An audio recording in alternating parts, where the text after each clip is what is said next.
E aí, meu povo, beleza? Tranquilo, certinho? Galera, nossa aula 13 aí, essas aulas aí eu vou fazer gravada pra gente ver a obra de arte aí, tá? Aula ao vivo ali fica um pouco complicado. Vamos entrar agora, então, os exemplos das pinturas do Renascimento. A gente viu as características gerais, as pinturas renascentistas. Lembra? De agora em diante, a gente vai ver uma série de artistas.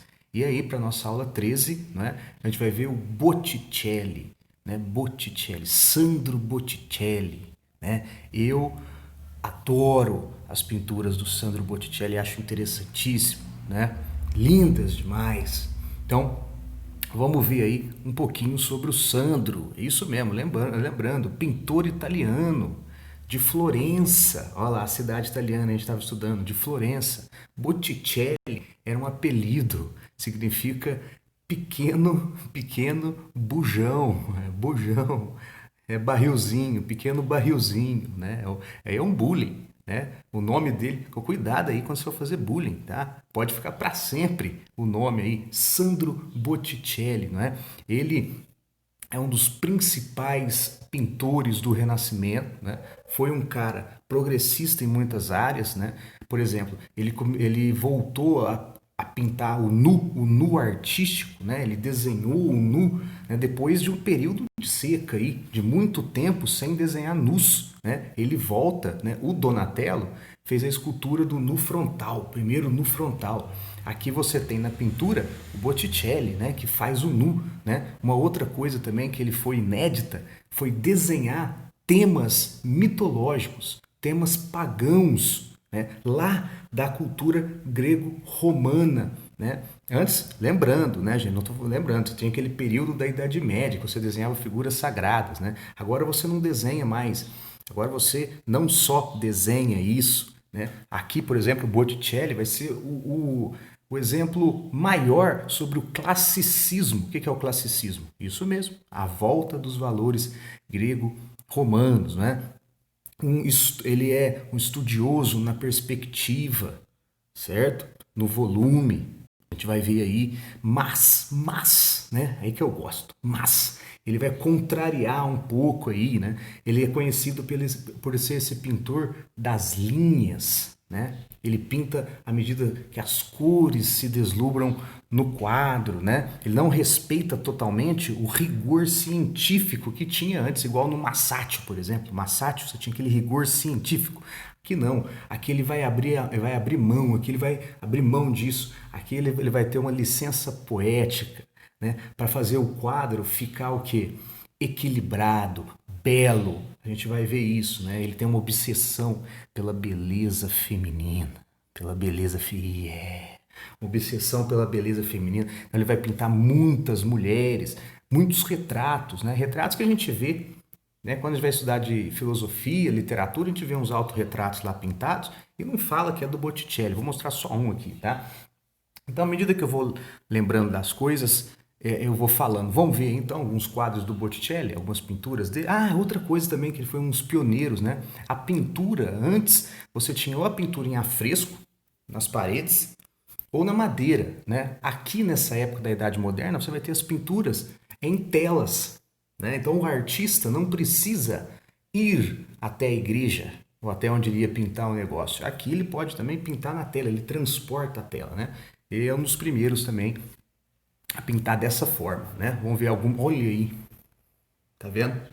Aí você já vai ter traços individuais, traços do artista, né?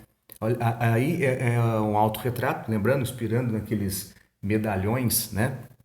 Isso aí é uma nobre, foi considerada a mulher mais bela da época, Simonetta Vespúcio, casada com Marco Vespúcio, primo do Américo Vespúcio, né? Essa aí é aquelas mulheres que arrasavam quarteirões, tinha um monte de gente afim, né? Rolaiada, aquela época tinha uma rolaiada, né? Traição, né?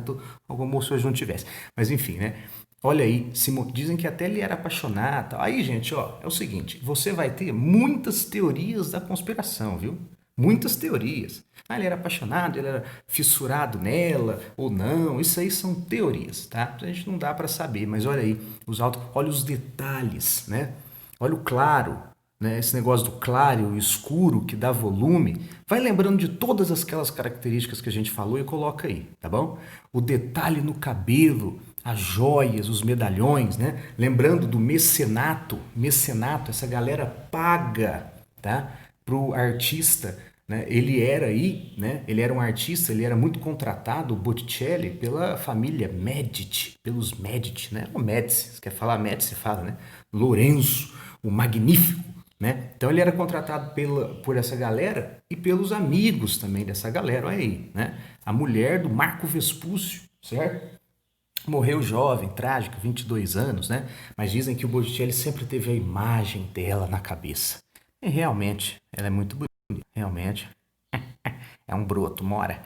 Mas vamos lá. Vamos agora para as obras, então, em definitivo. Ah, não. Calma. Já está na obra, né? Aqui é do lado esquerdo, Dante Alighieri. Você vai estudar literatura renascentista, você vai estudar Dante Alighieri, o Inferno de Dante. Isso aí o João deve falar lá para você, eu não vou falar, tá bom? Mas olha aí, você vê isso aí, você não sabe que é o Botticelli que pintou. Isso aí, um retrato de um jovem, é o nome, né? Retrato de um jovem. Mas tá aí para você ver essas pinturas de retrato, de quadros, de autorretratos. Também vem da Idade Moderna esse negócio aí do individualismo. Vamos para a obra de fato. Bom, antes de começar as obras, eu quero falar o seguinte. Você tem em torno do Botticelli, né, muito alegorias, personificação, pinturas mitológicas e simbolismo filosófico. O que quer dizer isso? Você não tem, né, escritos do Botticelli falando o que significava a obra dele. Tá?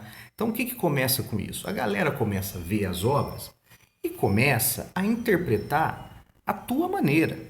Não, isso aqui quis dizer isso, esse símbolo significa... Então, os caras vão... Por exemplo, isso aqui, Minerva e o Centauro, né? 1480, Minerva e o Centauro.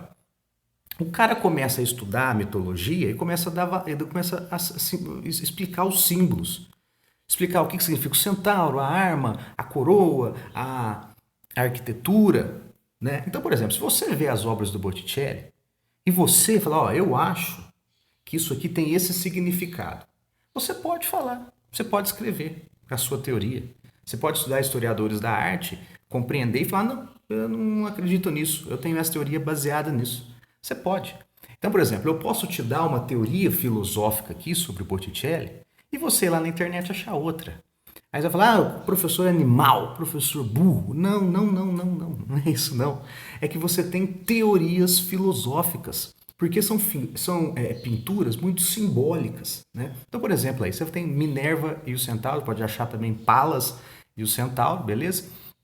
Mitologia, a deusa Atena, o Centauro, né?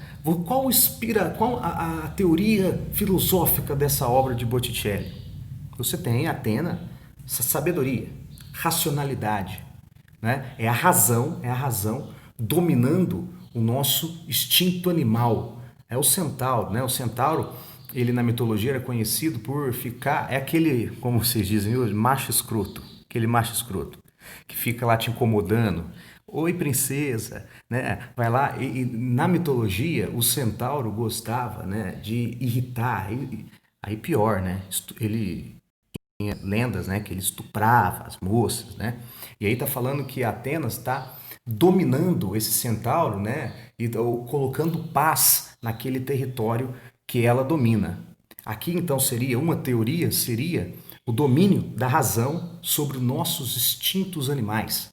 Né? Eles falam isso porque você vê o centauro em um território, em um ambiente, em um cenário que não é nosso, que não é dele, né? Você não vê atrás aí, ó, arquitetura.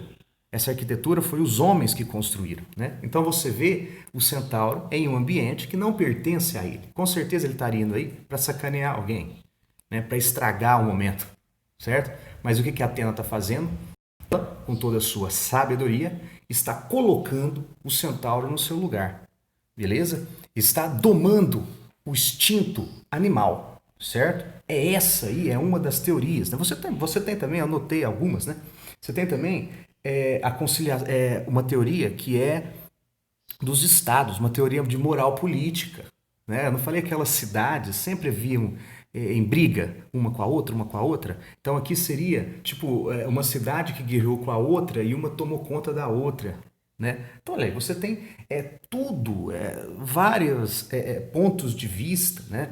Pontos de vista sobre isso, né? Mas a que é mais falada é isso, é a razão dominando a paixão, os excessos, o instinto animal. Bacana, né? Eu acho bacaníssimo. Ah, esse aqui, fantástico. Esse aqui, Vênus e Marte, de 1485, tá? O tamanho desta obra aqui, ó. Eu tô com minha cola aqui. É o tamanho dos quadros, eu não lembro, tá? 2 metros e 4 centímetros por 1,47. Olha isso aí. Dizem que essas obras aí elas eram feitas, né? Para quando você fosse recém-casado, deu de presente. Isso aí, presente de casamento, de noivado, para você colocar na parede do quarto dos casados. É, né? Mas isso aí, eu acho que essa aí, fantástica, né? Essa aí é o seguinte, é a deusa Vênus, deusa do amor, né?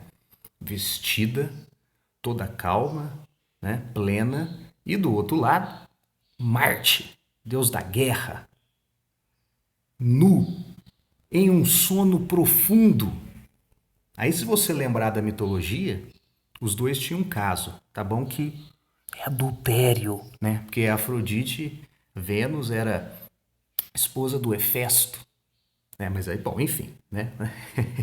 Gregos. Aí, então, é uma cena pós-amor. Não posso falar palavrão, né? Pós-sexo. É uma cena pós-sexo, né?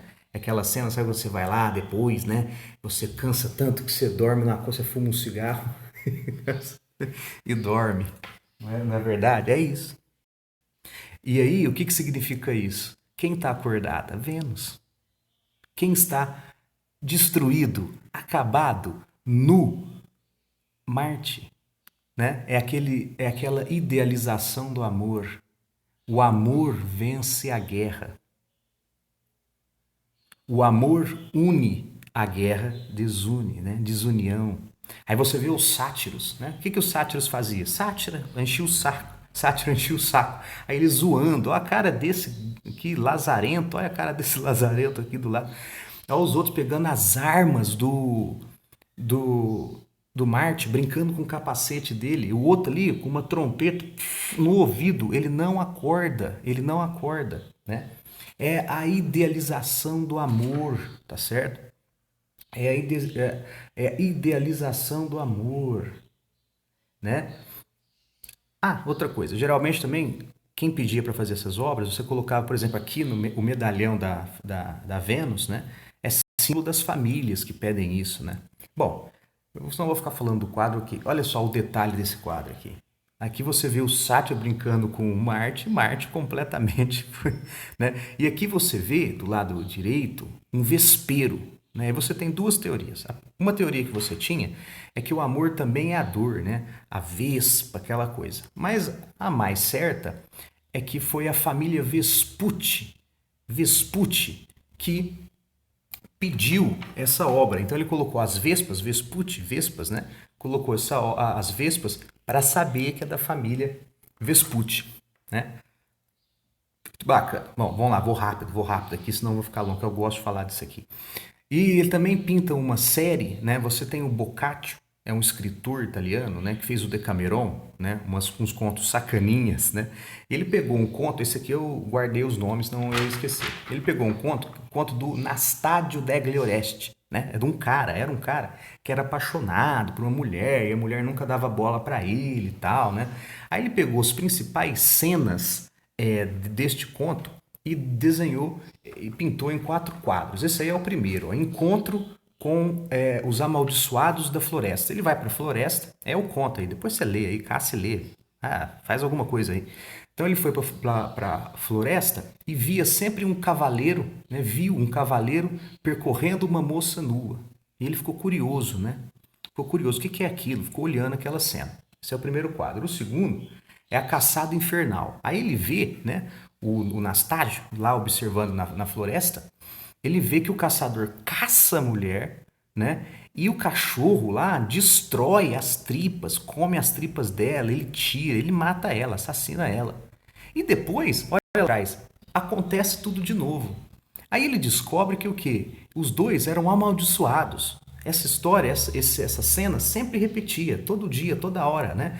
Então, o cara caçava a mulher ia lá, ela era assassinada, aí depois caçava, né? Aí o que ele faz? Ele convida a mulher que gostava, né, para ver a cena. Ele convida a mulher que ele gostava, que não queria ficar com ela, para ver a cena, né?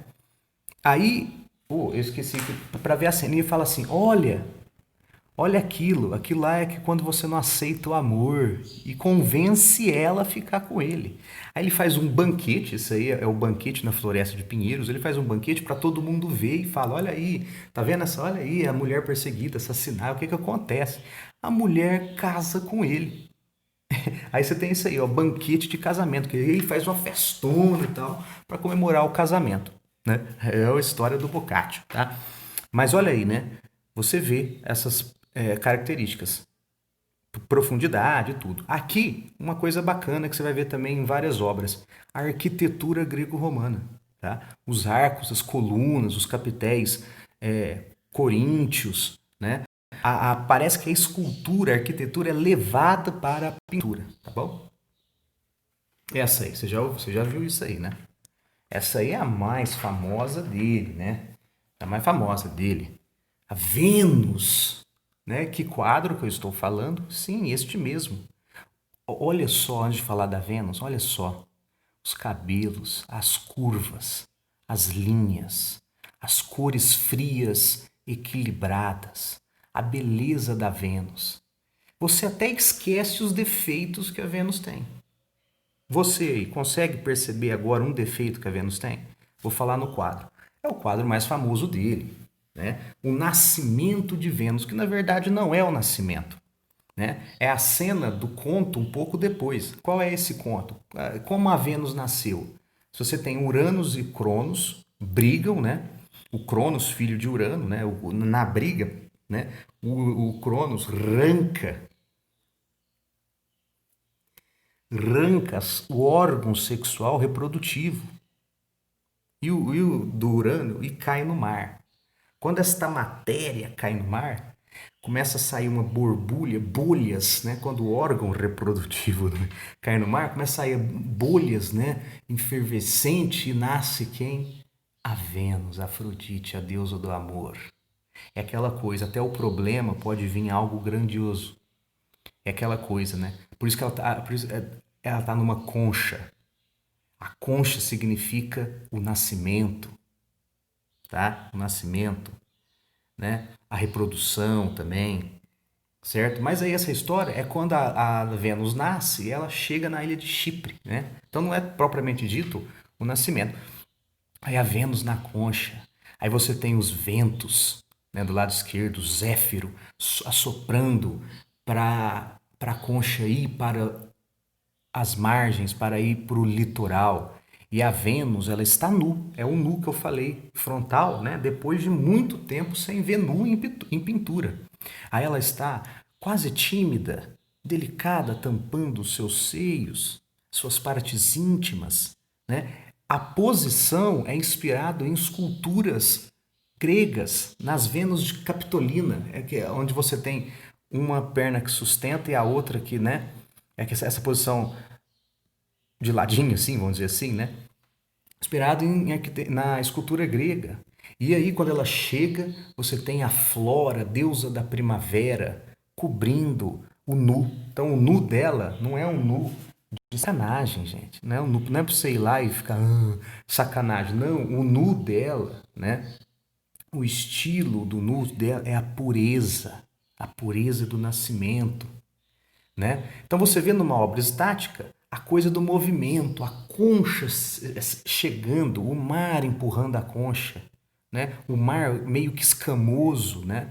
Aqui, o litoral aqui, ó, no jardim, as flores, né, voando, a flor aí, o símbolo, né? Então o mar é onde ela nasce, né? E surge a deusa do amor na concha, a fertilidade, é como se ela fosse uma pérola, né? Como é que surge a pérola? Entra a areia na concha, né? E aquilo, em vez de ela ficar incomodando, reclamando da vida, o que que ela faz com aquilo? Transforma numa pérola, é isso. O coisa dura caiu, em vez de ficar reclamando, nasceu a deusa, né? Então aí você tem a Flora, que cobre a Vênus, não é? E você tem essa sensação dinâmica do quadro, beleza? Nascimento de Vênus. Agora, quais são os defeitos da Vênus? Ele, poeticamente, com uma licença poética, né, muda o contorno, ele não é tão realista. Você vê o pescoço longo, alongado, né, aqui o braço esquerdo dela é desproporcional. E não porque ele não sabe desenhar, né? Ele faz isso para acompanhar o contorno que tem a obra, para dar uma estética mais agradável. Botticelli. Vamos para a última aí. A última aí é a alegoria da primavera. O primavera, aqui eu anotei o nome das coisas também, porque senão... Essa aqui é um dos quadros mais famosos do Ocidente, né? É uma alegoria, uma personificação. O que é personificação? Ele coloca em formas humanas o que não existe, né? Então você tem aí... Não é o que não existe, o que não é em pessoa, né? Então você tem a primavera, né? Então ele pinta a estação. Uma das teorias é isso. Nada mais é que personagens aleatórios montados em um jardim que mostra a personificação da primavera, os ventos, as flores, né? Mas aí você tem outras várias teorias também, né? Eles falam que essa obra é cíclica. Ela tem um início, meio e um fim. Se você pegar o quadro e virar ele assim, é como se ele, né, continuasse a história. Enfim, você tem várias teorias. O que é? Vênus no centro. Você tem a Vênus no centro, né? Aqui do lado direito, ó, você tem a descida da alma, é o Zéfiro e a deusa Clóris, né? Aí você tem os ventos, que são o início da primavera. Aí você tem Zéfiro em azul ali, a Clóris em branco, Clóris, branco, pureza, né? A Flora, a primavera. A Vênus, figura central, tomando conta de tudo, tá certo? Aqui você tem a figura das três graças, coisa lá também da Idade Clássica, tá? Que vai ser muito pintado durante a história da arte. Aí o nome delas, olha o nome delas da direita para a esquerda, tá? Senão eu não ia guardar isso nunca. Pulcritudo, ali, pulcritudo significa a beleza, né? Cástidas, né? A castidade. E a volúpita, o prazer, né? O prazer, né? Você pode reparar que, né, as três juntas, uma olha para Hermes, é a castidade, é que se guarda, ela está apaixonada para Eris, e lá em cima você vê Eros, que é o filho da deusa do amor, né, que faz as pessoas se apaixonarem, atirar a flecha vai ir bem nela, isso, então a flecha vai atirar na Cástida, e a Cástida, olhando para Hermes, vai se apaixonar pelo deus Hermes, que é a subida, a elevação da alma, o fim da primavera, né? A volúpita, aqui do lado esquerdo, é o prazer, e o prazer está na beleza. A volúpita olha para frente, está olhando a beleza, a pulcritude, tá bom? Ela está olhando a beleza. A beleza aqui, do ponto direita, ela está mais adornada. Pode ver aí, ela tem muita adorno aqui, ela tem colar e tal. A castidade, né? A castidade, ela é calma, ela está de costas, reservada, sem joias, tá certo? E o Hermes aí, né? Que fecha o quadro. Estão num jardim aqui. O Botticelli estudou botânica, olha aquele negócio do cientificismo. Ele estudou botânica e aqui tem mais de centenas de estilos de plantas, né? E eles estão em um laranjal, os laranjais, né? E ali você tem uma teoria depois para frente que ele faz ali em cima da Vênus, né? As plantas em forma de pulmão, que é o ar, né? Que é o ar que respira, é a vida, vida, Vênus da vida, a primavera que está aí representada. Beleza? Então, vamos olhar os detalhes aí. Zéfiro, a descida da alma, tá vendo? Os detalhes aí, né? As roupas, vestimentas, as plantas, né? A sensação de volume, o jardim, né? Que ele estudou as plantas, tá certo? Olha ali, tanto de plantas nos cabelos da flora, a primavera, né? Aqui seria o pulmão que eu falei. Aqui estaria o medalhão da família que pediu essa obra, que encomendou essa obra, o Hero ali em cima. Aqui as três graças, né? A beleza, castidade, né? E o prazer, né? Coloquei ali em cima, só não coloquei o nome em grego, tá? Aqui o detalhe delas, tá vendo? As duas cheias de joias. A castidade não, porque ela é recatada e do lar, bela recatada e do lar, né? Aqui um detalhe da beleza, né? Toda. E aqui o Hermes, a subida da alma, que finaliza ali o quadro. Nossa, eu vou parar por aqui, já ficou longa essa aula, hein? Me perdoem, ficou longa essa aula, porque eu gosto muito, porque tem outros quadros também, né? Mas eu tentei aí trazer para essas teorias filosóficas, né? Nos símbolos aí que o nosso querido Botticelli traz. Cai em vestibular? Não, não, né? Mas aí você está tendo um pouco de conhecimento do mundo, beleza? Então, galera, muito obrigado. Dúvidas lá no plantão. Até a próxima.